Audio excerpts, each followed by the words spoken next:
Hello guys, Assalamualaikum. Myself Ahmed and welcome to my another vlog.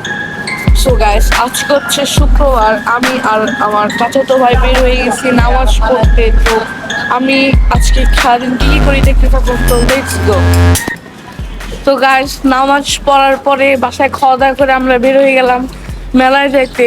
তো let's go, দেখতে থাকুন আমরা কি করি। আমার সাথে আমার একটা ফ্রেন্ড আছে আনাস, ও অনেক ক্যামেরার সামনে আসতে লজ্জা পায়, তো এটা কোনো ব্যাপার না। গাইস, আমি একা আমার আরেক ফ্রেন্ডের বাসায় গেছি ডাকতে, দেখি ও আসে কি আসে না।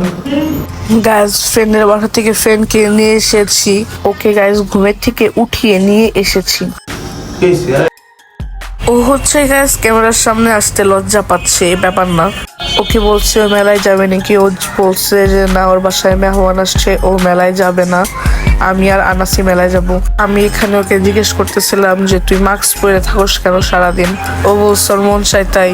তো গাইস, আমি আমার ফ্রেন্ড দেখছি আজমাইনের বাসায় গেছিলাম, তো বাসায় গেস্ট আসছে জন্য বের হয় নাই, কিন্তু আজমাইন ছেলেটা অনেক মজা।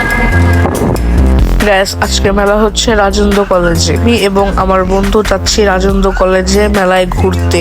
আমরা রাজেন্দ্র কলেজে রিক্সা নিয়ে ঢুকতে পারিনি, কারণ মেলা কর্তৃপক্ষ রোড আটকে দিয়েছে। গাইস, এই যে আমরা মেলার মধ্যে ঢুকে গিয়েছি, দেখেন মেলা কত সুন্দর করে সাজিয়েছে। এবার এই মেলায় আমি অনেক কিছু দেখতে পাচ্ছি। গাইস, এবার আমি আর আনাস মেলাটাকে ফুল ঘুরে ঘুরে দেখছি যে মেলায় কি কি এসেছে এবং আমরা কি কি কিনতে পারবো। গাইস, ছোটবেলায় এগুলো দেখলে অনেক কিনতে মন চাইতো, কিন্তু এখন আর মন চায় না কেন জানি। গাইস, আজকে মেলা লাস্ট দিন, কিন্তু এই সাইডের কয়েকটা দোকান এই এক মাসে হয়ই নাই। আর এই মেলায় আমি আর আনাস যা যা করি তা আপনারা একটু সিনেমেটিক শটে দেখুন।